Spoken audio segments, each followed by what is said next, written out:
Good morning, social media people. Welcome to the Security Squawk podcast. Somebody's beeping. My name is Brian Horning, and I am your co-host. I'm here with Ryan O'Hara, Reginald Andre, coming to you from an undisclosed location, and Randy Bryan. What's up, gentlemen? How are you today? Good. Not much. How you doing, man?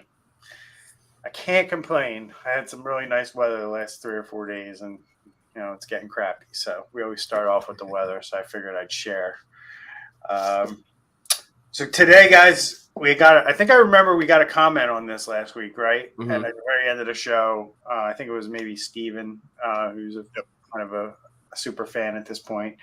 But he asked us about security and awareness training. So we figured that would be a good topic for today's show, kind of go the ins and outs of security awareness training.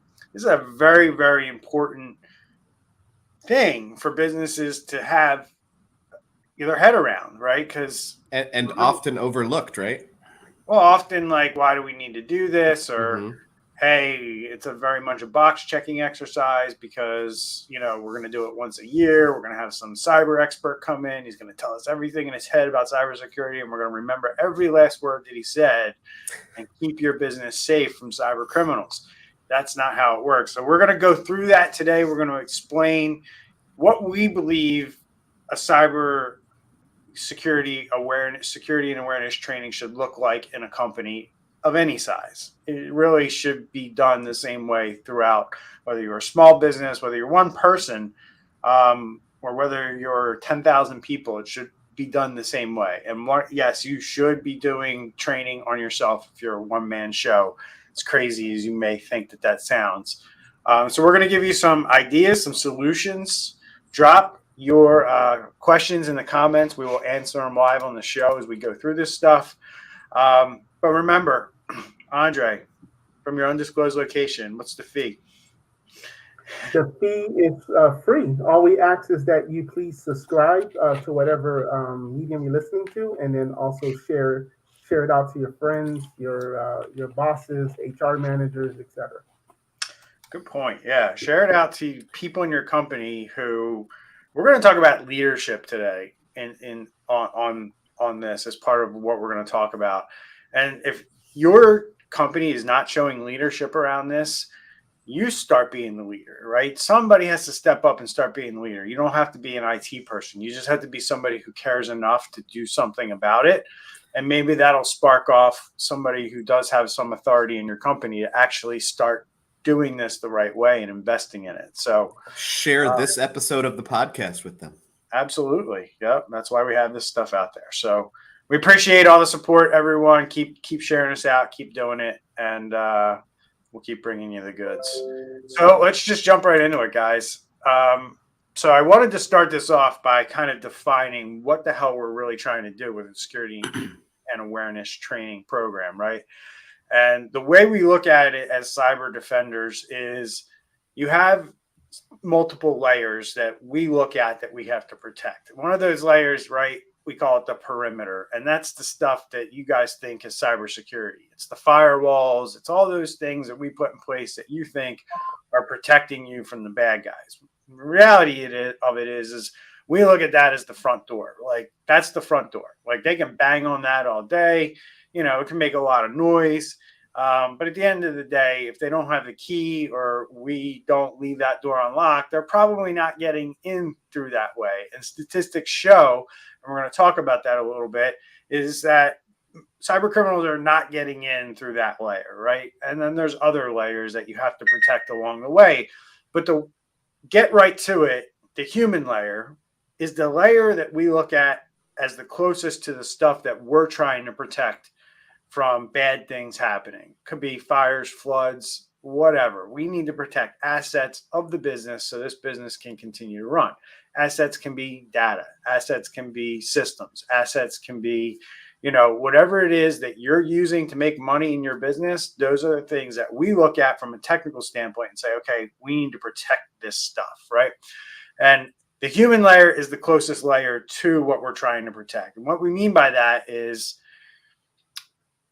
not a lot has to go wrong at that layer for them to be able to get to that data, right? So if you're coming in through the front door, through the perimeter, a lot of times you have to go through multiple other layers to achieve what you're trying to achieve, which is, a hack.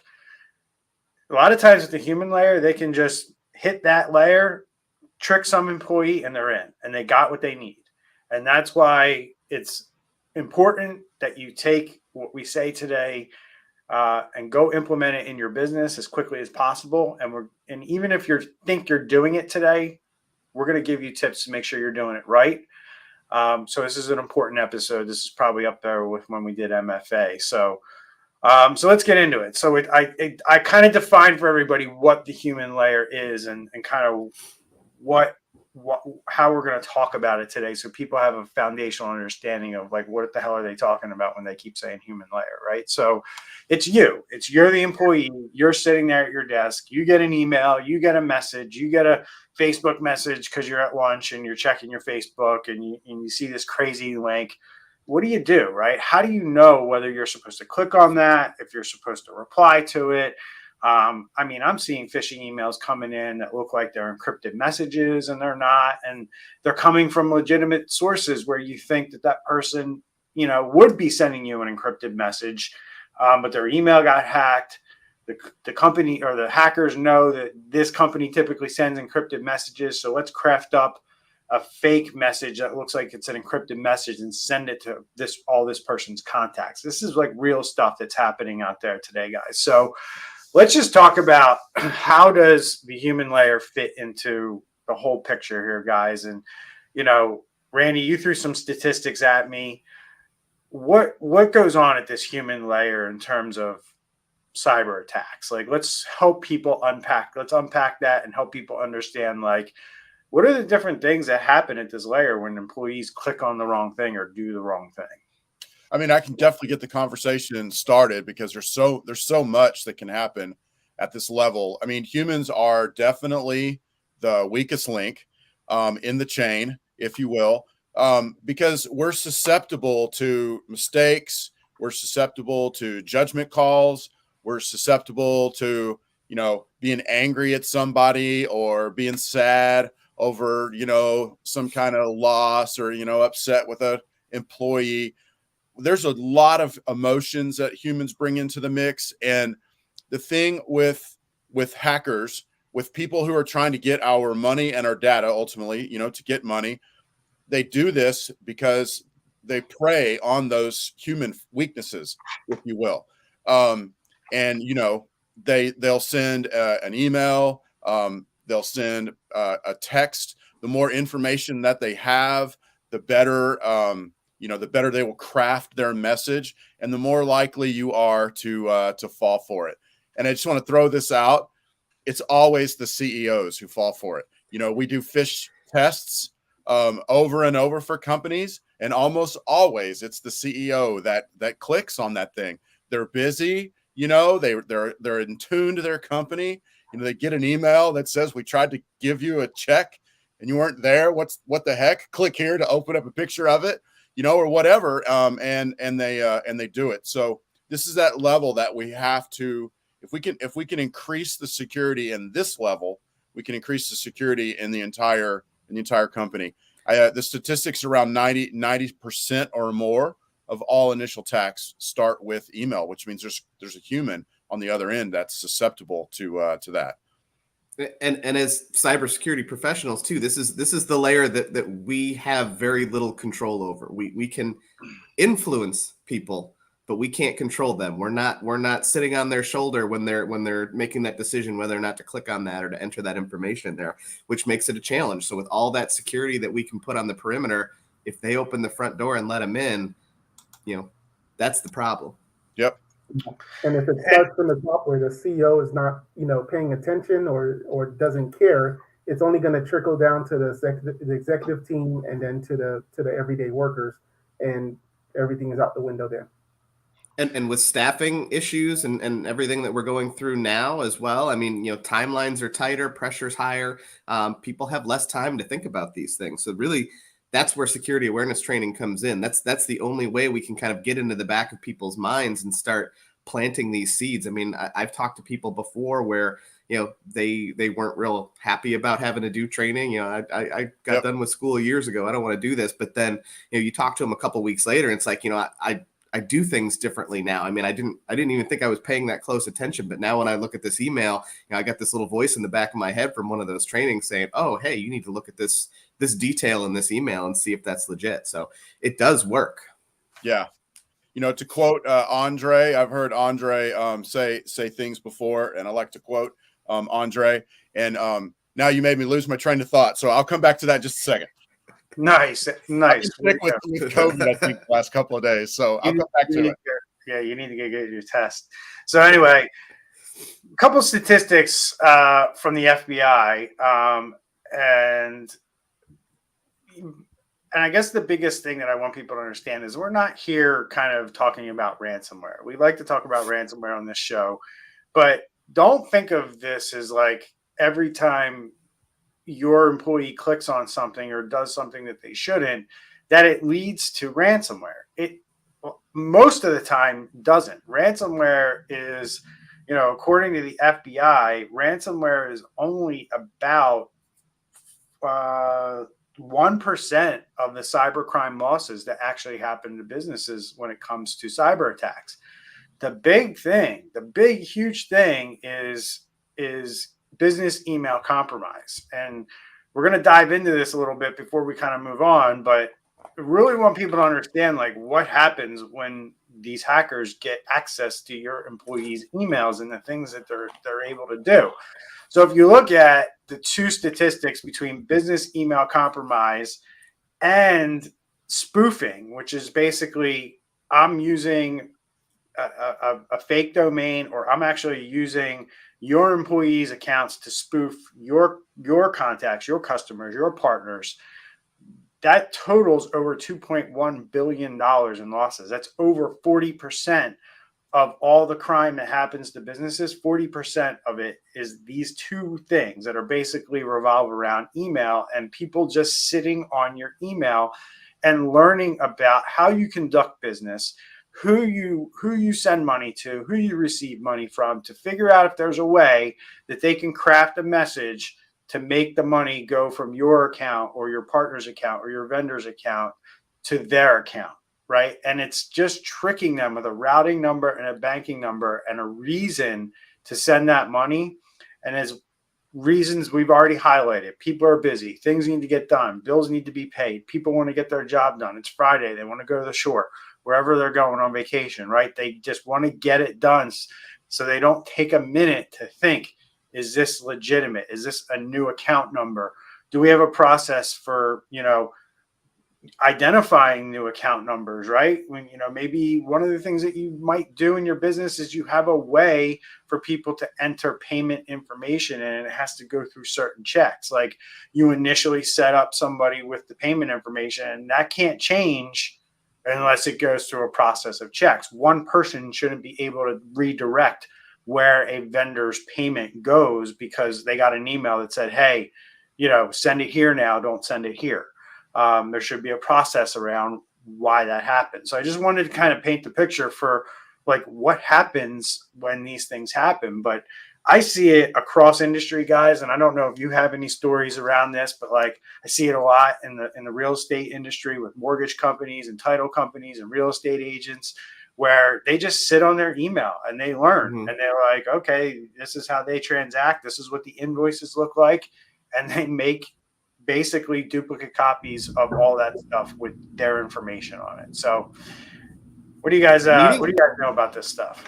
I mean, needing to have this awareness is so critical. Like just at the conference we were at last week, somebody was telling a story where they had this issue happen with there was a prospect, and it ended up happening 2 more times after that first time, no matter what they did as far as trying to advise them, like, hey, you need to put the money in to investigate this and find out, if they're still in your system, how they got in, if they're still there.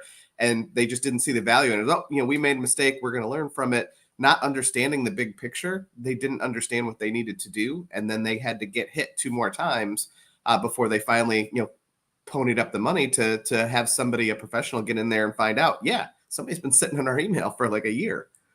You need to understand the big picture in order to know how to protect yourself and what things you need to do. Yep. I have a great story as we start to talk about culture and how this has to start from the top down. Where we have a client, we're doing all the security and proactive measures that we should be doing and that we are doing, and they get an invoice from the leasing company CBRE, who they're leasing from. They're probably paying $3,500 a month in rent, and when they get suspicious because the email says it has the logo, it has the rent amount, it has the same description that they're used to paying. And now they're saying, we're changing our bank accounts. We need you to start wiring the money to this routing and account number. But then when they started to investigate more, they realized that this hacker purchased the domain cbree.us. And again, we had the filtering systems, we have everything in place, but an alert employee was like, you know what, let me just go ahead and call downstairs and just make sure this was them, because this, just something just didn't sit right. But the signature of the email of the person who normally takes care of accounting, all of that was legit. And luckily they were able to call and verify that this was wrong, this was bad, and then they didn't send the money. Yeah, a minute ago, Brian, you mentioned that they don't just come in and give ransomware. They get in, they watch your system and watch what's going on. We've seen customers similar to what Andre was just saying, which, by the way, that's what I was going to say. Andre, I credit you with saying create a culture of cybersecurity. That and 2022 is the year of MFA. Those are my two quotes I give to Andre right there. But you were mentioning there in your email, we had a customer who had something similar where somebody just created a shadow domain. And they probably picked it from another client that was getting the invoices from company number one, and they just added like a tiny little letter or changed a tiny little letter, and then we're sending out invoice requests. And the office manager got one of these invoice requests. They're a construction company. They pay, it's nothing to pay, $100,000 a day in invoices. That one looked a little off, and she actually called and verified. And it could have been potentially a really big mess, but they're sneaky. They're really sneaky, and you really have to watch for that. And that's where having something, important like a policy in place is really important. Having, if it involves transacting money, you need to have like an eyeball to eyeball policy to confirm and make sure that that's valid. But, as a general rule, like, when you're looking at something, if you ever get that weird suspicious feeling like something just isn't quite right about this, double check that stuff. Don't just call the phone number that's in the email, verify it with a website. Don't just hit reply, maybe go a different route. But the days of those emails coming in full of misspellings and broken English, those are long gone. They still happen, but if you fall for them. I always say that we've made the joke for years, if they ever get proper English, we're going to be in big trouble. And then I always say, well, the time's here now. Right. So, yeah. They have Grammarly now, right? Right. You can even use those websites like Copy AI that, they do perfect. Like I use that for my social media sometimes when I I want something to do creatively. I use one of those websites. So when IT guys are using it to fix their English so it makes sense to other people, they were really in trouble. That is funny. So yeah, basically the FBI is recommending a lot of what we're talking about here is make sure you have policies in place, right? But again, and this goes into kind of like our next point that we wanted to talk about, and that's policies and leadership and how you actually get this to happen. We mentioned culture of cybersecurity, which that's mine, Randy, all day. You got to create that culture, and the culture isn't something that is created from the ground up. You might get lucky and it might happen in your company that way, but most companies, when they build a culture, it's got to be top down, it's got to be implemented, and it's got to be something driven by leadership. This is why the SEC is absolutely requiring publicly traded companies to report on what they are being told about cybersecurity on a quarterly basis, because they're not seeing the proactive action by the C-level management in these organizations. So now they're putting it on the board to make sure that their management is actually paying attention to it and is getting the information that they need. Because look, it's easy to bury your head in the sand and pretend like there's nothing going on, but there's a hell of a lot going on. So, let's talk about like, okay, great, Brian. You told me that I need to be a leader when it comes to cybersecurity, and one of those ways is making sure my company has a security and awareness training program. So, what would you guys say? And we'll go around the horn here. We'll start with Ryan, and then Andre, and then Randy. What should be included in a cyber security training program in your eyes? Like, how should it? Well, maybe what should the cadence be? What should the content be? What are things that you're seeing in your companies that are effective for this stuff? First and foremost, accountability, which I know isn't exactly what you were getting at, but what I see a lot is we will provide this type of service, and people use it to check a box on an insurance application or something like that. But then they don't enforce it. They don't hold their employees accountable. So these trainings are offered, but nobody looks at them because nobody feels that they have to. So having that accountability requiring, and most of these tools have the ability for a manager, a leader in the company to be able to see that people are taking these things and taking the quizzes and following this stuff. So accountability to me is the biggest one. You could have the crappiest curriculum in the world, but if you're holding your employees accountable, it's still better than nothing at all. Yeah. And also making it part of the reviews is another thing, where like when if the employer does like quarterly reviews or annual reviews, there's a gamifying system that you can do. So it's essentially a point system that tells if you're actually doing it or not. And we have one customer where they do gift cards. So at the end of the month, whoever has the highest number gets the $25 Starbucks.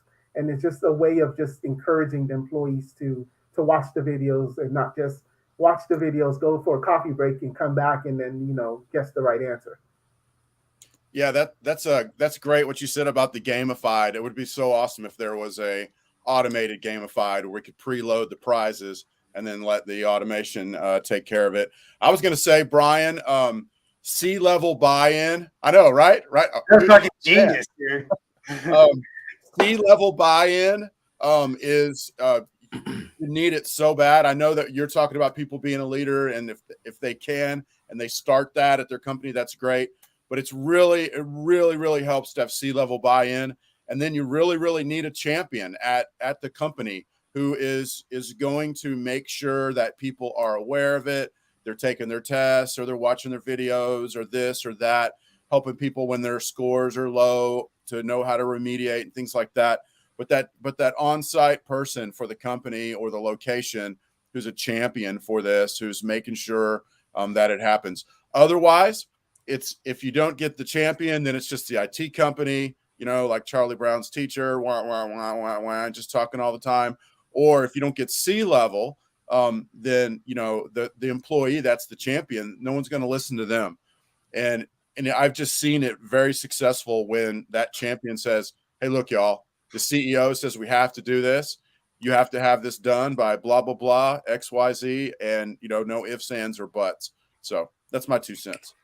And the backdoor issue here too is so if a company has security awareness training and they're not enforcing it and their employees are not participating in it, and they did just check that box with insurance, it's totally within the realm of possibility, because of the tracking available in these tools, that insurance company is going to look at this if you have an issue and need to make a claim down the road. And they can go, "Hey, you check the box, but nobody's taking this stuff. So you're not actually doing security awareness training. You're not fulfilling this obligation." So that could come back to bite you. Yeah, that's a great point, because if you're not in a compliance-driven industry, a lot of business owners don't understand that compliance is a three-legged stool. You have to have your policies, you have to have your procedures, and you have to have your evidence to back up what you're saying in those policies and procedures. If you don't have that, and insurance companies are very well versed in compliance, they will easily come back at you and say, "Well, you don't have any evidence that you were doing a security and awareness training program. So in effect, you're not doing one. Even though you might have been doing one, you're just not recording it. You have no way to record it, to track it." And I guess the other thing too is, and this one's kind of important to me, and I've said it before on the show, but the most effective security awareness training programs are not done once a year, once a quarter, twice a year. They're delivered every week, right? And you can do this in small chunks where you're giving small bits of information, have a quiz or some way to check for the comprehension of the content. And then just at a high level, back that up with phishing testing. Test your employees. Send them fake phishing emails that you're in control of, that you let through the firewall or the anti-spam controls that you might have on your email, and let them things get through, get to the users, see how they react to them, and see if your training and awareness education is actually having an impact on what these individuals do. Those two things, the quizzes and the fake phishing, are the ways that you're going to be able to improve as an organization. Otherwise, you're just sending out videos and hoping that people are getting it. These are the ways that you can test it. We've seen it where we've talked to the entire company about the results of what we found, and you can also break it down to an individual level where maybe one or two people in your organization just don't understand, what they're looking at or what they need to be looking at. So maybe you ramp up their training to where they're getting videos more than once a week, or they're getting specific videos for the things that they keep falling for. Really tailoring the content to solving the issues that you're picking up as you are doing all this stuff. That's the most effective way to do this. So, box checking exercises don't work. They usually don't pass the muster in compliance-driven industries. So that's how I would do it in any company. That's how we do it in our own company, and any company that comes on as a client of ours, that's exactly how we would roll it out for them. And the training should be flexible too. I mean, you can't set an agenda for a whole year in advance and expect it to be relevant when you get down to the end of the year. The threat vectors change on a regular basis. We see spikes in certain types of attacks throughout the year. You need to be flexible and hit those things as they're relevant, so people are it's fresh in their minds and they know what to look for. So, go ahead. Yeah. Also, one more thing is making this relevant to every department. So not just doing the videos for the entire company. So for example, if you have a marketing team, they either you create a video or the department head creates a videos for all of them to watch, or when they do their meetings, to say this, you should not be sharing your LinkedIn passwords, or if you go on LinkedIn or one of the social media sites and it's asking you to type in something, like making it relevant. If it's construction or if it's finance and they're paying invoices, if someone is asking you to change the accounting number, your procedure is to call that person on the phone and make sure that was Sarah that sent it. So that's another thing that we found useful. So that way they're just not watching a video that's like sometimes nothing to do with what they do every day. So just kind of want to touch on, we've touched on it a little bit, but moving into kind of the last topic we wanted to cover today, and that's what are some of the ways that we see companies successfully roll this out? What are some ideas that we can give executives or employees, depending on how it's working in your company? We're in the process of helping a company with an acquisition, and the company that they're acquiring, in my month or so of kind of asking questions and getting to know what they have and what the culture is like there, it's evident that there's more of a middle management buy-in to this stuff than there is upper management. So let's kind of talk about those different scenarios, those situations. How do we get this employed throughout an organization? Yes, it should start from the top down, but what if it can't start from the top down because the top just doesn't get it yet? And it's not that they won't ever get it. It's just right now, this doesn't seem to be a huge problem to them because they have a million other things that they got to worry about, mainly growing the company or, what have you. So how do we get buy-in from C-level execs, being that, maybe the rest of the organization or maybe an IT director sees value in doing this stuff? but we don't have buy-in from the people that are making the decisions. I think it's like what we talked about last week, Brian. They need to put together whether it's the IT person, whether it's in-house, or maybe it's a professional like us, put together a presentation, get it to the C-level people, make them aware of the risk that's out there. I think once they get to that point where that risk light bulb goes off, if you will, then they're more likely to buy into this. And when they see that 92% of all attacks start via email, which means they're going after that human element to get their foot in the door. When they see that and they see all the risk, then they're more likely to buy into it. I think sharing some stories too. So if you do have some buy-in someplace in the chain, like middle management, like you described, usually you're going to have some conversations with these folks, and you're going to get some feedback of, hey, I saw this, this in my email, and had I not, seen this in the training, I would have clicked on it. I would have known better. And then using those examples when you're having these reviews with the C-level folks about what you've been doing, hey, we had this feedback from this person. This very well could have happened. This is the worst case scenario if they would have clicked on this and given their credentials, but because of this training, that saved them, and kind of getting their buy-in a little bit through social proof.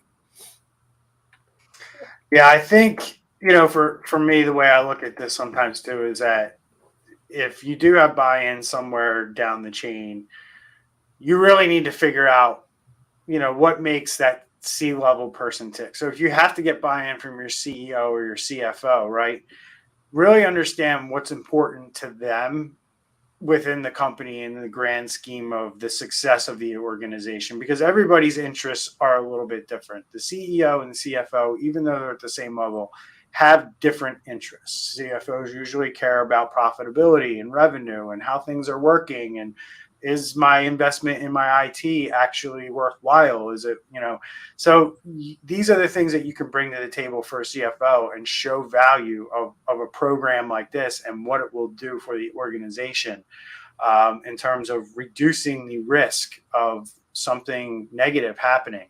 CEOs are a little bit different than CFOs, in my opinion. CEOs, you want to talk to them, they're going to be concerned about having to go, if they have a board, most large companies do, going to them and explaining to them what happened, and potentially, losing their job as a result of this. The other thing too is embarrassing headlines. And, one thing I've learned about business and CEOs is once you get to a certain level, these guys are all running together. They all go to the same events. They all, golf on the same golf courses. And nobody wants to walk into the country club the victim of a cyber attack.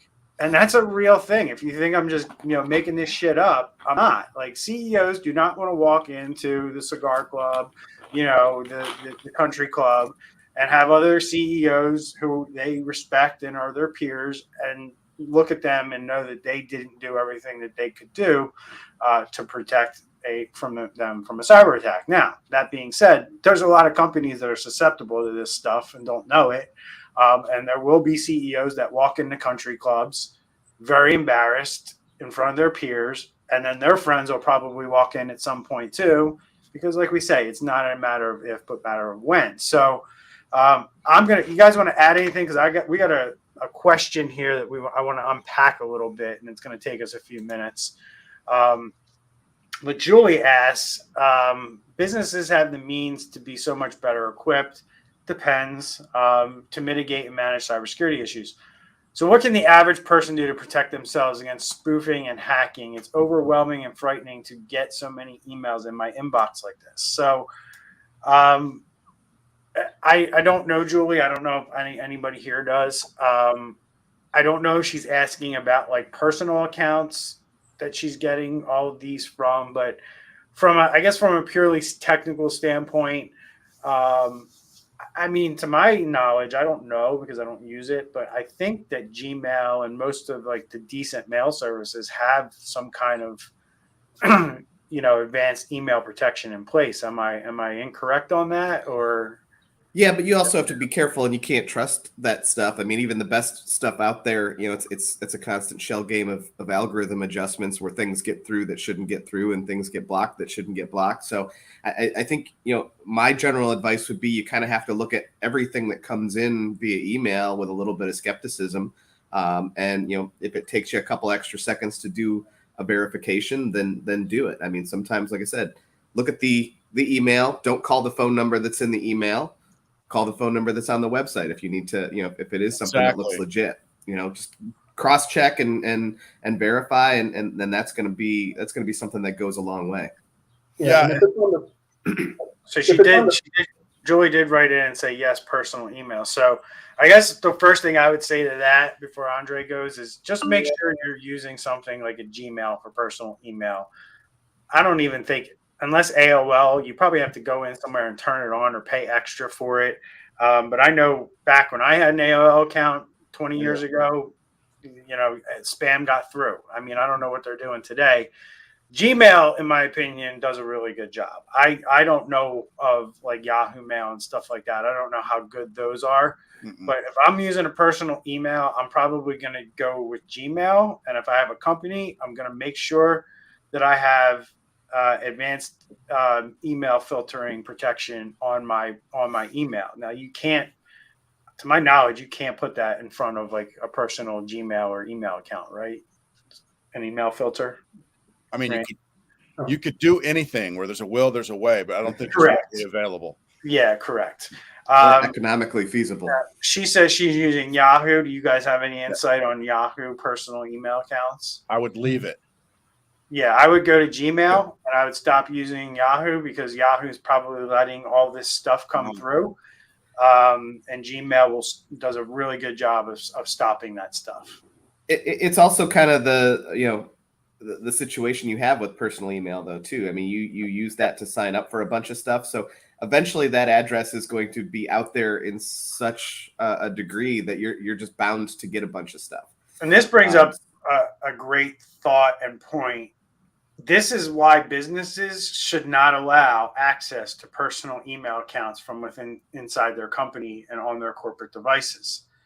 Because you might have an employee like Julie who has a Yahoo account, who admittedly here says, I get tons of this crap in my inbox. Now, if you're not proactively blocking access to Ymail or Yahoo Mail or all these personal accounts, somebody could click on one of these things while they're working in your business because you're not stopping it. You're not training on it to tell them why they shouldn't be doing this. So, you're probably not blocking it either from even letting them get to it. And if you are, and you're not explaining to them why they shouldn't be doing it, then that doesn't create a culture of awareness and cybersecurity that pisses an employee off and says, oh, my boss just blocks us from getting our personal email. And what we've seen is they figure out ways to get around your box. They put VPNs on the machine, or they do other crazy stuff to try to get to their Ymail because they don't understand why they can't get to it. Yeah. Also on the personal. Businesses. That's a big thing right there. Like that I just brought up. Like that. Like businesses allowing access to these personal accounts. This is, and Julie did a great job of highlighting, like, hey, I get a lot of this crap in my personal account, but we know businesses don't block this stuff. Like we go in and it's not something that they're thinking about doing is blocking access to these different things. It's the same reason you should be blocking Google Drive. If your business doesn't have a need to use Google Drive or Dropbox or any of those file sharing services, you need to be blocking access to those. Because we've seen it where employees have accessed those and gotten malware. This happened at a hospital that I'm aware of. And they also steal your information before they quit and go start their own business using these services. Happens all the time where they're offloading gigabytes and gigabytes of your proprietary data so they get a head start when they go start their business. Anything else you guys want to add? On the personal side for Julie, you could also consider doing like a throwaway email. So if you're at, JCPenney or one of those type of stores and they need your email address, give them a throwaway email. But your mortgage company, your water bill, let that be a separate one. So at least you can kind of not getting bombarded. and you're more less risk. Although Yeah. we know that these Yeah. companies, what will happen is they do get a data breach. All of these emails get compromised, and they don't care. And hey, sorry about that. So, And you noted to take that email, that throwaway email, and look at everything in that email account with a grain of salt. So that might be your option right there. Keep the existing Yahoo address for that throwaway account. Create a new account with Gmail and use that going forward. Wow, you're bringing back up old times, man. I literally have a junk email account. I have one that I use for every day. Then I have one I used to sign up for stuff, for all my personal stuff. But I was going to add to Julie. Yesterday, I received 2 emails, one from a CEO and one from an employee that said, "Are these emails legit?" And if you just look down in the email, you could see that they were from, they're saying they're from FedEx or whatever it was. But if you look down who it's really from, it's a throwaway domain. So that's one way to look. Who's it from? Is it really the domain? 2, hover over the links without clicking them, and your browser will bring up where it's going to go. And, if the email says FedEx.com, and you hover over a link and it's like Google Drive or FedEx3.com or some kind of crap like that, then not to click on it. That's the things. And then finally, I would say, definitely get away from Yahoo. You can even use your Gmail if you pay for a Yahoo Premium or whatever to pull your Yahoo into Gmail, and Gmail will filter out the spam out of your Yahoo, and then you send and receive from Gmail. But that's not for our podcast. I don't even know if I can do that.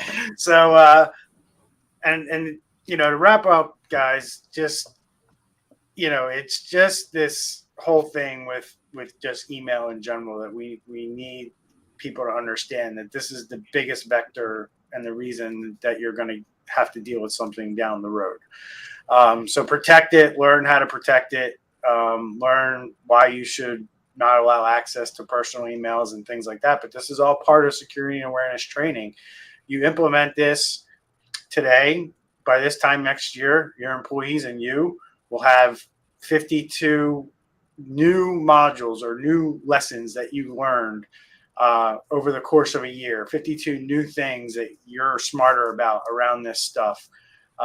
If you just start today. So that's all we ask is if you listen to the show, if you watch us live, just start a training and awareness campaign in your organization as soon as possible. If you can start today, all companies like ours, we all have a solution that we can implement fairly quickly. What do you say, guys?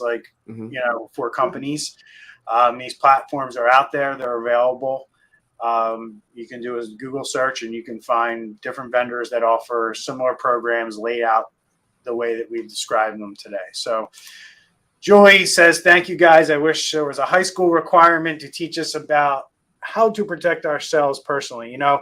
That's a long way off, right? We're just starting to get financial literacy in schools instead of dissecting frogs, because I use what I learned in dissecting frogs every day. So hopefully the kids will start learning how to protect themselves online. I know that from a privacy and security standpoint, that's a big thing in schools today, but I think they probably only get some guy to talk about it once a year. And I think it should be part of the curriculum. If they're going to teach them how to use computers, they need to teach them how to use them safely.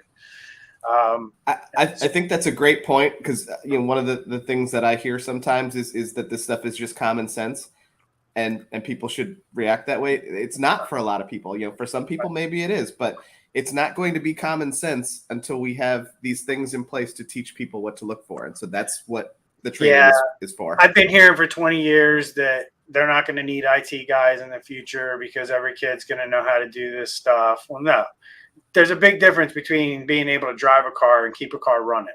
That's why there's mechanics in the world, and it's going to be no different in this business. Kids are not going to want to go in depth and learn cybersecurity and learn how to make computers work. They just want to use them. I don't know how to work on a car. I know how to drive it. And I'll never. I used to try to learn how to fix my car, but I gave up after I broke it worse worse than it needed when I originally had the problem. So I leave that to the professionals, and so should everybody else when it comes to especially cybersecurity. The days of, maybe business owners being able to get away with setting up their own networks, running their stuff on their own for 10 or 15 years, you can do it, but you're going to be running a very, very high risk to a cyber attack because you probably aren't going to know what needs to be known in order to secure this stuff. So that's it for me, guys. What else you want to add before we wrap it up? We good? Well, last year around this time, we were talking about predictions, and you said it's Memorial Day weekend, and there's going to be something's going to happen. All the IT guys are going to be on vacation, and no one's paying attention. And we got JBS Meet happen. So, what's your prediction this year? Is it slowing down, or we're going to see something big with Conti, or what was it? What was the other one? Black Bastard. The Black. Are they going to? Yeah. They were like a flash in the pan. So here's what I'm saying. I'll just give you the breakdown because I do study this from a behavioral standpoint, I would say. And here's kind of what I'm saying. You guys know we saw the uptick, probably 2 or 3 weeks ago. I'm sure these companies are still dealing with those attacks because they were very large, and it takes a while, and these cyber criminals have to dedicate resources to this, so they can't be everywhere and they can't be attacking everybody all the time, right? It takes usually about 2 or 3 weeks for them when they have a bunch of hits like we saw on the schools, and forget all the other cyber attacks that happened, but there were at least a half a dozen that made the news, and we know that there's plenty more where that came from in the private business. So I just think that we are in a lull right now, and when I see a lull, I get concerned. There he is. He's in a different. Oh no, he's not in a different spot. He's just seated chair now. But I think there's a lull right now, and when I see a lull, I get concerned. There will definitely be cyber attacks over the Memorial Day weekend. Whether they're big enough to make the news to kind of break through, everything else that's going on in the world, especially with the crazy stock market and things going on in Europe, and God knows what else is coming out in terms of, the next pandemic, or at least what people want to overreact to. I just think there's a lot of overreaction in the mainstream media right now to different things. That it would have to be a very, very large attack on a very large entity to break through that noise. But I definitely think that on next week's show, we're going to have a slew of things to talk about. And that's going to be the beginning of the disclosures, because we're going to come Monday's a holiday, so we're not going to hear about a lot of stuff on Monday. We're going to start hearing about it on Tuesday, Wednesday, Thursday, and into the first and second week of June, as these various companies start to disclose, that they got hit.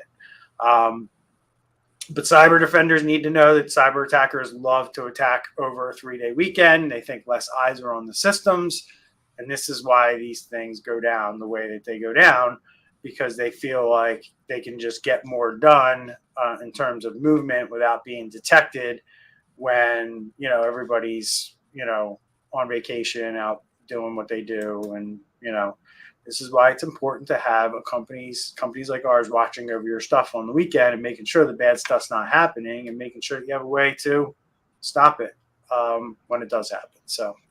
And we've had a couple stories over the last couple of weeks as well that, I think we talked about. This kind of feels like somebody's testing out a new attack vector. There's so many attack vectors out there right now. I mean, you're right. And you just see a lot of these advanced persistent threat groups using old tools that are coming back better than ever. TrickBot's back. Emotet is being used, significantly right now. The fact that TrickBot is back and it's effective and it's being used in cyber attacks right now should be cause for concern for a lot of companies, because Microsoft and the U.S. government thought they took that stuff down, and it's not down. It's back, and it's better than ever.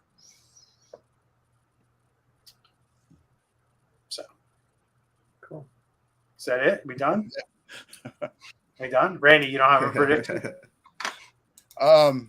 Yes. Well, yes and no. My prediction is that we're seeing more and more attacks on small and medium businesses. And we're going to see that area continue to grow. So bottom line, 3-day weekend, most common time for attacks, literally Friday at 5:00, or at the beginning of a long weekend. So yeah, I'm not making a prediction here, but I am waiting for the massive attack on a cloud environment. Yikes. If that happens this weekend, you're not making a prediction, but you're kind of making a prediction. Well, I'm just telling you what I'm seeing. You're either going to get interviewed next week or get hauled off to jail. Like, this guy knows something about this. Well, I'm just looking at the data, and the data is telling me that they're attacking cloud environments heavily. They're after it because everybody's moved to the cloud. Right. Like, everybody thought everybody moved to the cloud. Well, COVID came, and everybody moved to the cloud in some way, shape, or form. And quite frankly, in our business, guys, we used to take over companies that had internal infrastructure in offices, and now clients are starting to come to us and they're already in Azure or somewhere like that. And what we're seeing is when we unpack what they bought, whether they bought it on their own because they thought they were being slick, or whether their IT company sold it to them, the information that Microsoft gives out for this stuff is public. They think like, hey, I can get Exchange email for $3 a month with Exchange Online. Well, guess what? Exchange Online has no security, none. And like, you can't even plug in the security tools that we need to make sure that your business is being monitored and secured properly with these $3, user mailboxes that they sell.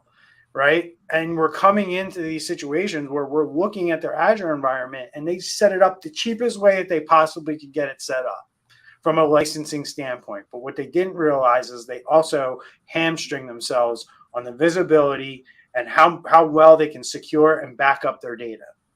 And now they have this huge problem where these cyber criminals are going to figure this out. And they're going to go in and they're going to wipe out Office 365 environments, including email, including OneDrive, including SharePoint. And they're going to hold you for ransom because they know you didn't back that stuff up either. And that's the world we're going to be living in, I think, in the next 6 to 12 months. They're going to stop attacking the infrastructure in the offices, and they're going to start focusing on these cloud environments.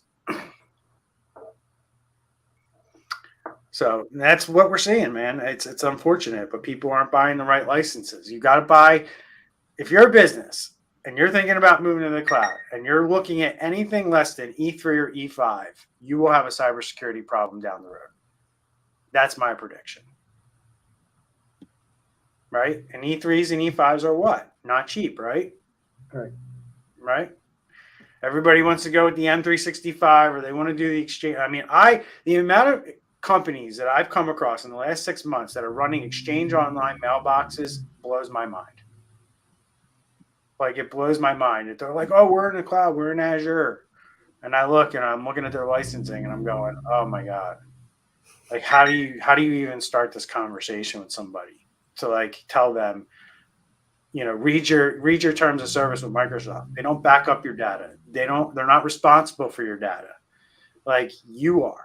Right? They're just responsible for making it that mailbox is active and connected and you can connect into it and access it. They're responsible for uptime and availability. They don't care, about your data security. Like, that's all stuff that they put in our terms of service that's on you to figure out. What they also don't tell you is what I mentioned, is that you can't secure an Exchange Online mailbox. You can't back it up. It's just, you can put archiving in place, but you can't buy a third-party tool that backs up your environment. You have to have different licenses in order to have those integrations and have that visibility. And that's what you lose when you buy a $3 mailbox. That's the difference between a $15 user and a $3 user. you get a lot more of capability to do the things that you need to do to protect and make sure that your data is backed up.